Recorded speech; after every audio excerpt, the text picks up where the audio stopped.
La pluie martelait le bitume comme un avertissement divin. Et Alexandre sentit son cœur s'arrêter net quand le moteur toussa une dernière fois, agonisant dans le silence de la nuit provençale. À minuit pile. Sur cette route sinueuse bordée de cyprès noirs. Il était seul. Abandonné par le monde entier après cette dispute qui avait brisé son dernier espoir d'amour. Soudain. Les gyrophares bleus percèrent l'obscurité comme un phare dans la tempête. Et une voix grave. Presque un murmure contre le vent. Trancha l'air, monte. Je vais t'aider. Alexandre hésita. Les doigts crispés sur la poignée de sa portière rouillée. Son souffle formant des volutes blanches dans l'air froid d'octobre. Il n'était pas du genre à faire confiance aux inconnus. Surtout pas à un flic qui surgissait de nulle part comme un fantôme bienveillant. Julien. C'était son nom. Gravé sur le badge qui scintillait sous la lumière intermittente. 32 ans. Des épaules larges sous l'uniforme amidonné. Et un regard vert qui semblait lire au-delà des apparences. Comme s'il avait déjà vu 1000 âmes perdues comme la sienne. Allez. Il pleut des cordes. Tu vas attraper la mort ici. Insista-t-il. Sa voix portant une douceur inattendue. Presque un appel du cœur. Ils roulèrent en silence d'abord. Le ronronnement du moteur de la voiture de patrouille contrastant avec le chaos intérieur d'Alexandre. 28 ans. Un graphiste freelance parisien en exil temporaire dans le sud pour se recentrer. Mais qui fuyait en réalité les ruines d'une relation toxique avec un amant qu'il avait traité comme un accessoire jetable. Gai depuis l'adolescence. Il avait appris à cacher ses cicatrices sous des sourires forcés et des nuits solitaires. Mais ce soir, la fatigue l'avait rattrapé. Julien. Lui, était un pur produit de la gendarmerie française. Né à Marseille d'un père marin et d'une mère institutrice. Avec ce mélange de rudesse méditerranéenne et de sensibilité enfouie qu'on ne devinait qu'au silence prolongé. « Qu'est-ce qui t'amène sur cette route maudite à une heure pareille » demanda enfin Julien. Jetant un coup d'œil en coin tout en gardant les yeux sur la voie étroite. Alexandre haussa les épaules. Fixant les gouttes qui ruisselaient sur la vitre comme des larmes inexprimées. Une dispute. Un mec qui m'a largué par texto. Et maintenant, mon réservoir qui me lâche. Symbole parfait. Non. Les mots sortirent plus amers qu'il ne l'aurait voulu. Chargés d'une vulnérabilité qu'il regretta aussitôt. Julien rit doucement. Un son grave qui vibra dans l'habitacle confiné. Les symboles, c'est pour les poètes. Moi, je vois juste un gars qui a besoin d'essence et d'un café. Il y a une station à 10 bornes. Verex. Le trajet s'étira. Ponctué de silence complice où les regards se frôlaient comme des promesses timides. Julien raconta des bribes de sa vie, les patrouilles interminables dans les calanques. La solitude d'un métier où l'on sauve les autres mais jamais soi-même. Bi. Avoua-t-il à demi-mot quand Alexandre osa une question sur sa bague manquante au doigt. Mais, pas le genre à en faire un drame. Alexandre sentit un frisson le traverser. Pas seulement à cause du froid. Pour la première fois depuis des mois. Il se sentit vu. Vraiment vu. Par cet homme dont les mains puissantes serraient le volant avec une tendresse contenue. À la station-service. Sous les néons blafards. Julien remplit le jerrycan pendant qu'Alexandre payait. Leurs épaules se frôlant dans l'étroitesse de la boutique. Merci. Murmura Alexandre. Et Julien répondit d'un simple « de rien ». Mais ses yeux disaient plus, une invitation muette à prolonger cette nuit imprévue.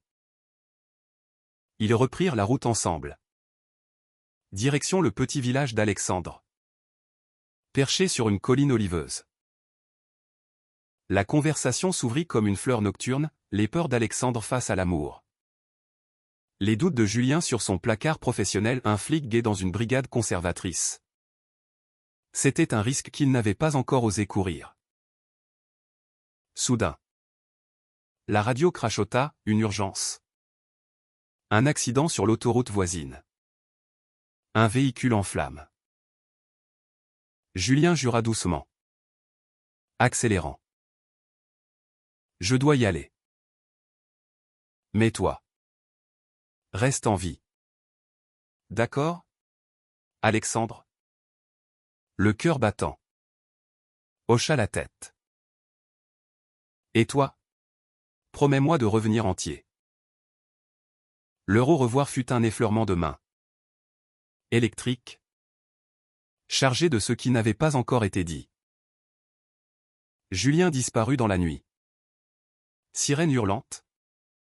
Laissant Alexandre avec un mélange de vide et d'espoir. Sous les étoiles provençales qui semblaient, pour une fois, conspirer en sa faveur. La sirène s'éloigna, emportant Julien dans son sillage de lumière bleue. Et Alexandre se retrouva seul avec son jerrycan. Le poids de la nuit plus lourd que jamais. Il redémarra sa vieille Peugeot. Le moteur reprenant vie avec un grognement réticent. Et serpenta vers son refuge, une masse isolée qu'il louait pour l'été. Niché dans les collines de Luberon. Loin du tumulte parisien. Mais le sommeil le fuyait. Allongé sur son lit défait. Il revivait chaque seconde de cette rencontre, le timbre de Julien. Sa façon de pencher la tête quand il écoutait. Ce sourire en coin qui creusait une fossette inattendue sur sa joue burinée par le soleil. Le lendemain. Le soleil se leva sur la Provence comme un amant paresseux. Baignant les champs de lavande fanés d'une lumière dorée.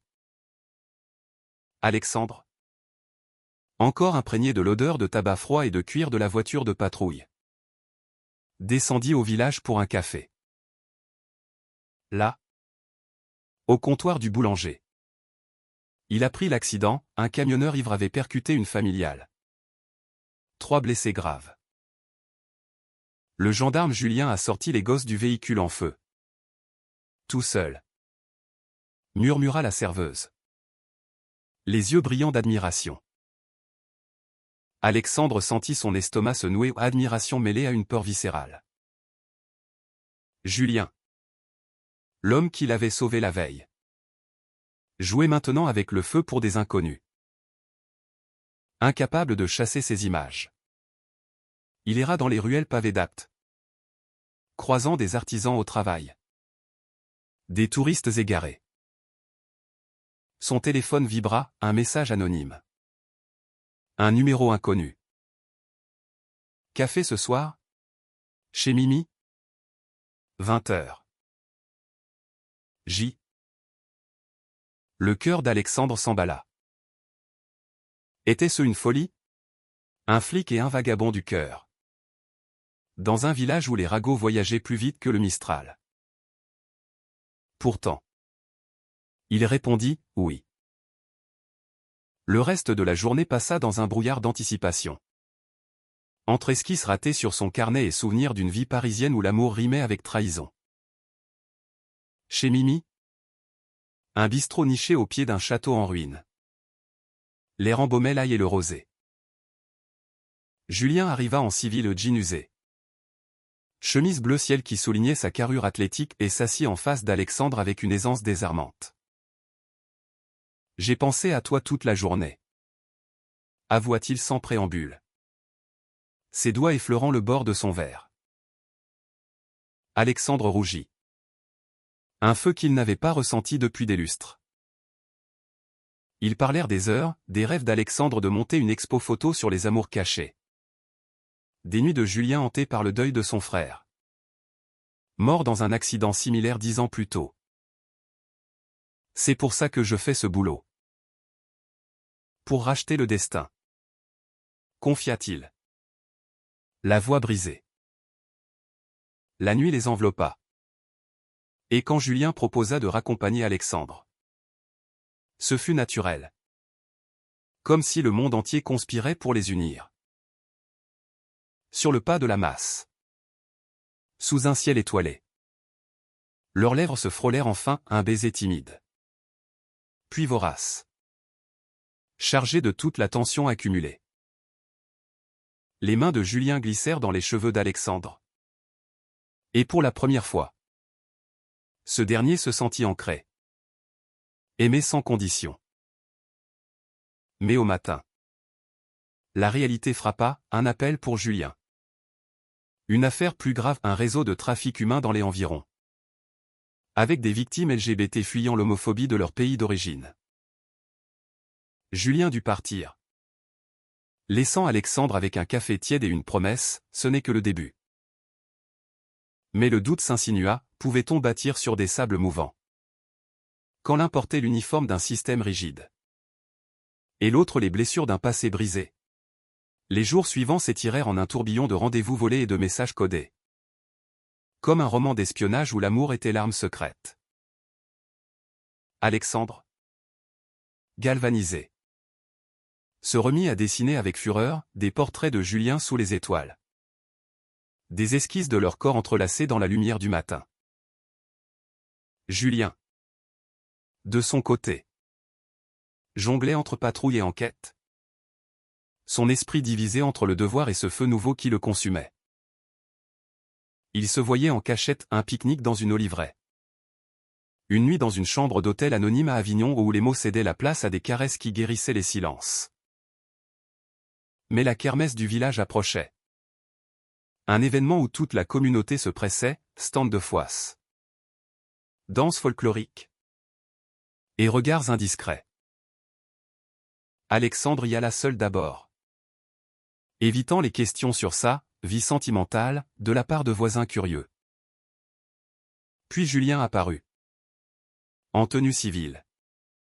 Feignant une ronde de surveillance. Leurs yeux se croisèrent au milieu de la foule. Et ce fut comme un aimant, ils s'éclipsèrent vers un coin sombre derrière l'église. Où Julien murmura contre son oreille, « J'ai envie de te crier au monde entier. Mais j'ai peur. » Alexandre, le cœur serré, répondit, « La peur. C'est ce qui nous a séparés avant. Ne la laisse pas gagner. » Cette nuit-là, ils firent l'amour pour la première fois dans la masse d'Alexandre. Sous la voûte de poutres centenaires. Avec une urgence qui frôlait le désespoir. Les corps se mêlèrent dans une danse primitive. Julien explorant chaque courbe d'Alexandre comme un territoire conquis. Et Alexandre se perdant dans la force rassurante de cet homme qui, pour lui, avait osé défier la nuit. Au petit jour. Enlacés. Ils parlèrent de l'avenir, un appartement à Marseille peut-être. Où Julien pourrait demander un transfert. Et Alexandre exposait ses œuvres sans peur du jugement. Pourtant, l'enquête sur le trafic humain s'intensifia. Et Julien fut assigné à une opération sous couverture. C'est dangereux. Mais nécessaire. Expliqua-t-il. Ses yeux verts voilés d'inquiétude. Alexandre, rongé par l'angoisse, fouilla en ligne les horreurs des réseaux, migrants battus. Amours interdites brisées par la violence. Il se promit de créer une série d'œuvres pour sensibiliser. Transformant sa peur en art. Mais quand Julien disparut 2 jours radio muette. Téléphone éteint, Alexandre crut son monde s'effondrer à nouveau. Il arpenta les rues d'Apt en pleine nuit. Interrogeant des collègues de Julien. Jusqu'à ce qu'un appel le tire de son cauchemar, Julien. Blessé légèrement à l'épaule. Mais victorieux.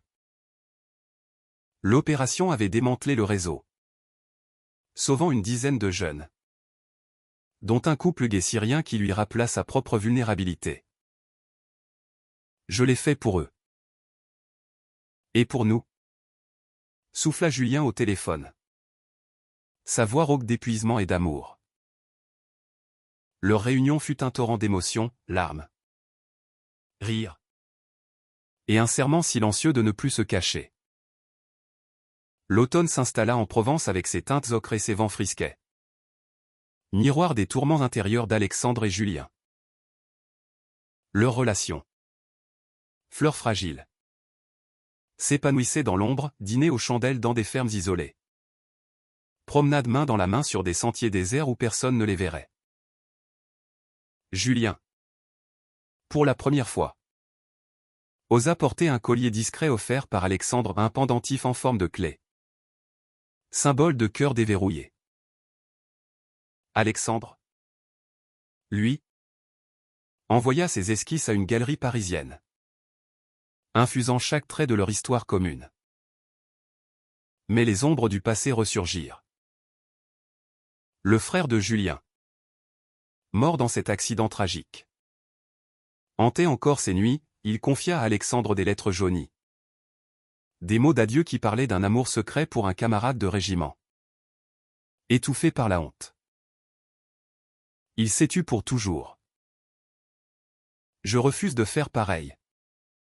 Murmura Julien. Les larmes coulant sur ses joues rasées de frais. Alexandre l'enlaça. Son propre passé remontant comme une marée, l'ex-amant. Un galeriste influent qui l'avait manipulé. Le forçant à se cacher pour préserver sa carrière. On est plus fort ensemble. Répondit-il. Et ils scellèrent cette vérité dans un baiser salé de sel et de peine. L'enquête n'était pas close, des ramifications menaient à des complices locaux. Et Julien fut interrogé par ses supérieurs sur ses distractions personnelles. Un collègue suspicieux. Un homophobe notoire nommé Raoul. Flairait l'air, attention. Les gendarmes n'ont pas de temps pour les folles amours. Julien nia. Mais le poison s'insinua, semant le doute. Alexandre, sentant la tempête, proposa une escapade, un week-end à Cassis. Sur la côte bleue, où les falaises plongeaient dans une mer turquoise indifférente aux jugements humains. Là-bas, dans une chambre d'hôte face aux calanques, ils se retrouvèrent nus d'âme et de corps, explorant les contours de leurs désirs avec une tendresse infinie. Julien traça des motifs sur la peau d'Alexandre avec ses lèvres. Murmurant des promesses en provençal, « T'aimiou » mon amour. Alexandre, riant aux éclats, répondit en français mêlé d'anglais appris dans ses voyages, « You remay sa farbor ». Pour la première fois. Ils parlèrent mariage au pas légal. Pas encore. Mais un engagement privé. Sous les étoiles de la Méditerranée. De retour, la crise éclata. Raoul, fouillant dans les logs téléphoniques, confronta Julien, « T'es avec ce Parisien? Un mec? Dans la brigade. On tolère pas ça. » Julien, le sang bouillant, le plaqua contre le mur du vestiaire, « Ma vie privée. C'est pas ton affaire. Mais si tu touches à lui, tu le regretteras. » L'incident remonta aux officiers. Et Julien fut suspendu provisoirement, forcé de choisir sa carrière ou son authenticité. Alexandre, apprenant la nouvelle, accourut à la caserne, défiant les regards. On s'en va. Ensemble. Loin d'ici s'il faut. Julien, brisé mais résolu, hocha la tête. Leur fuite fut un acte de rébellion douce, un road trip vers les Alpes, où les sommets enneigés promettaient un renouveau. Les routes alpins serpentaient comme des veines de la terre, emportant Julien et Alexandre vers un horizon incertain mais partagé. Ils s'arrêtèrent à Annecy. Là, Venise des Alpes, où le lac miroitait sous un ciel d'acier. Dans une auberge rustique, face à un feu crépitant, Julien ôta son pendentif et le passa au cou d'Alexandre, « C'est toi qui gardes la clé maintenant. Les mots, simples, portèrent le poids d'un vœu éternel. Alexandre, ému aux larmes, dessina leur portrait sur une serviette en papier aux deux silhouettes enlacées, défiant les tempêtes. Mais le passé les rattrapa via un appel, la galerie parisienne acceptait ses œuvres, à condition d'une expo thématique sur « les amours marginalisés ». Alexandre exulta, voyant là une chance de transformer leur douleur en lumière.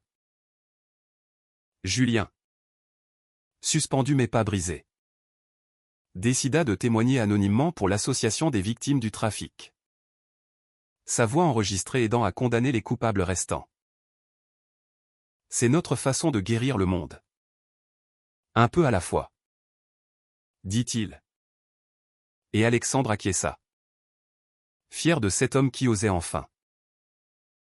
Pourtant, la tension montait. Raoul, rancunier, lança des rumeurs dans le village, le gendarme et son amant. Une honte pour la Provence. Des graffitis apparurent sur la masse d'Alexandre, PD, barbouillé en rouge. La peur s'installa. Un serpent froid dans leur paradis naissant. Julien, impulsif, confronta Raoul dans un bar bondé d'aptes, « Arrête ça. Ou je te dénonce pour tes propres sales affaires. » Une bagarre éclata. Poings nus et jurons provençaux, finissant au commissariat local. Julien, déjà en sursis, risqua la radiation définitive. Alexandre, témoin de la scène via un appel paniqué, vola à son secours. Dans la salle d'attente glaciale, il serra la main de Julien à travers les barreaux, peu importe le badge. T'es mon héros quand même. Cette nuit, libérés sous caution, ils fuirent vers Paris, la capitale qui avait brisé Alexandre mais qui offrait maintenant un refuge anonyme. En route, sous une averse torrentielle, ils parlèrent de l'avenir. Julien envisageait une reconversion en sécurité privée. Alexandre ouvrait grand les portes de son cœur et de sa carrière. À Paris, dans l'atelier d'Alexandre près de Montmartre, ils rebâtirent pierre à pierre. Julien apprit à cuisiner des ratatouilles maladroites. Alexandre a supporté les nuits blanches de son amant hanté par les ombres. Leur amour, forgé dans l'adversité, devint un bastion. Des amis LGBT les entourèrent. Des soirées où les rires effaçaient les cicatrices. Mais le climax approchait, l'expo d'Alexandre. Amour en exil. Ou un portrait de Julien trônait au centre anonyme, mais reconnaissable pour qui savait voir. La galerie du Marais bruissait d'un mélange cosmopolite, critique en costume slim, activiste aux badges arc-en-ciel, curieuse attirée par le buzz des réseaux. Alexandre, en chemise blanche impeccable, serrait des mains moites, son cœur cognant comme un tambour de guerre.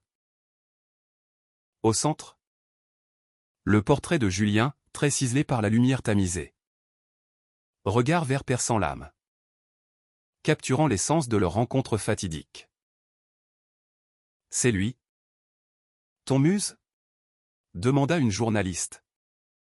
Et Alexandre, d'une voix ferme, répondit, mon amour. Mon sauveur. Julien, en retrait dans la foule, observait, fier mais terrifié. Son suspens était levé conditionnellement.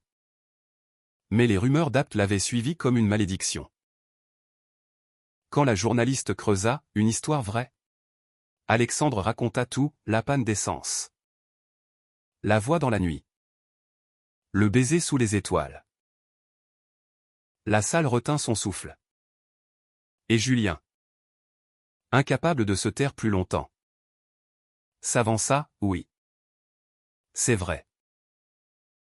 Et je suis fier d'être cet homme. Applaudissements fusèrent. Mêlés de flash. Et ils s'embrassèrent au milieu de la salle. Un geste libérateur qui fit taire les fantômes. Mais la victoire fut de courte durée. Raoul, en permission à Paris, surgit comme un spectre, ivre et haineux. Il accusa Julien de trahison devant les caméras. Un flic PD. C'est une blague. Une bousculade s'ensuivit. Raoul projetant Alexandre contre un mur. Julien intervenant avec une fureur protectrice. La police, l'ironie du sort, arrêta Raoul pour agression. Et Julien, témoin clé, vit sa suspension levée définitivement. Tu as choisi l'amour sur la peur, murmura Alexandre plus tard, dans leur lit parisien, tandis que Julien traçait des cercles sur sa peau. Et toi? Tu m'as donné le courage. Les mois suivants furent un balme, Julien intégra une unité spéciale pour la protection des minorités. Sa sensibilité devenant son atout. Alexandre, acclamé pour son expo, voyagea en Europe, documentant des histoires d'amour résilientes. Ils adoptèrent un chien errant. Un bâtard provençal nommé Mistral, symbole de vent changeant dompté. Leur quotidien. Tissé de routines tendres au café partagé. Promenade au long de la Seine portait la marque d'une humanité reconquise. Pourtant, un dernier obstacle, le père de Julien, veuf et traditionnaliste, apprit la vérité via un article. Il débarqua à Paris. Visage fermé, exigeant une explication. Fils, c'est contre nature. Julien, soutenu par Alexandre, répondit avec une dignité calme, c'est mon nature. Papa. Et c'est beau. Les larmes coulèrent. Et lentement, le vieil homme s'adoucit, serrant son fils dans ses bras, tant que tu es heureux. Noël approcha, enveloppant Paris d'une neige rare et féerique. Et avec elle, une paix chèrement acquise. Alexandre et Julien décorèrent leur appartement d'un sapin modeste, orné de guirlandes faites main, chacune racontant un souvenir, une mèche de cheveux de la nuit de leur rencontre, un badge de l'expo triomphante. Mistral, joyeux trublion, mordillait les boules scintillantes, apportant une légèreté bienvenue à leur nid. Julien, promu sergent dans sa nouvelle unité, rentrait chaque soir avec des anecdotes sur des vies sauvées, un jeune trans fuyant la famille, une lesbienne menacée par son ex. C'est toi qui m'as appris à voir au-delà de l'uniforme, confiait-il à Alexandre, qui, de son côté, préparait un livre illustré sur leur Odyssée, de minuit à l'aube. Un témoignage d'amour victorieux. Les avances éditoriales affluaient. Et Alexandre, pour la première fois, se sentit entier, créateur et aimé. Un soir, sous les lumières de la tour Eiffel, Julien s'agenouilla dans la neige, Alexandre. Depuis cette route déserte, tu as allumé ma vie. Veux-tu m'épouser? Pas pour la loi, mais pour nous. Le « oui » d'Alexandre fut un cri de joie, scellé par un baiser qui fit fondre la glace autour d'eux. Les amis organisèrent une fête surprise au Marais. Toast à l'amour indomptable. Danse jusqu'à l'aube. Mais la kermesse d'Apt les rappela, une invitation timide du maire. Pour clore les chapitres. Ils y allèrent main dans la main, défiant les murmures résiduels. Raoul, condamné pour agression, n'était plus qu'un fantôme. Le père de Julien, présent, leva son verre, à mon fils et son cœur brave. La communauté. Lentement. S'ouvrirent des applaudissements pour leur valse sous les guirlandes. De retour à Paris. Ils adoptèrent un rituel, chaque minuit. Un appel ou un texto rappelant leur rencontre. L'amour, ils l'avaient appris, n'était pas absence de tempête, mais danse dans le vent. Les saisons tournèrent, emportant Alexandre et Julien vers une maturité douce, où l'amour n'était plus conquête mais compagnon fidèle. Leur mariage, célébré dans une petite chapelle provençale entourée d'oliviers centenaires, fut un hymne à la résilience, vœux murmurés en français et en anglais. Alliance gravée d'une route sinueuse et d'une étoile. Les invités, amis parisiens. Famille réconciliée. Même le couple syrien sauvé par Julien formait un cercle multicolore. Preuve que l'amour triomphait des frontières. Alexandre publia son livre. Best-seller modeste qui inspira des milliers, des lettres affluaient. De cœurs brisés reconquérant leur vérité. Julien. Mentor pour de jeunes recrues LGBT dans la police. Trouva un sens profond à son badge. Transformant le système de l'intérieur. Mistral. Vieillis mais espiègles. Veillaient sur leur foyer. Où les nuits étaient peuplées de rires et de rêves partagés. Un soir d'été. De retour sur la route de leur rencontre. Ils s'arrêtèrent volontairement au jerrycan plein. Mais cœur vide de regrets. Assis sur le capot. Sous un ciel provençal infini. Julien entonna une vieille chanson marseillaise. Et Alexandre joignit sa voix. Imparfaite mais sincère. On a survécu à la nuit. Dit Julien. Et on illumine les autres? Répondit Alexandre. Leur histoire. Tissée de drame et de tendresse. Rappelait que l'amour véritable naissait souvent dans l'obscurité. Pour y planter des étoiles. Dans un monde encore prompt à juger. Ils choisirent la lumière humaine. Imparfaite? Éternelle.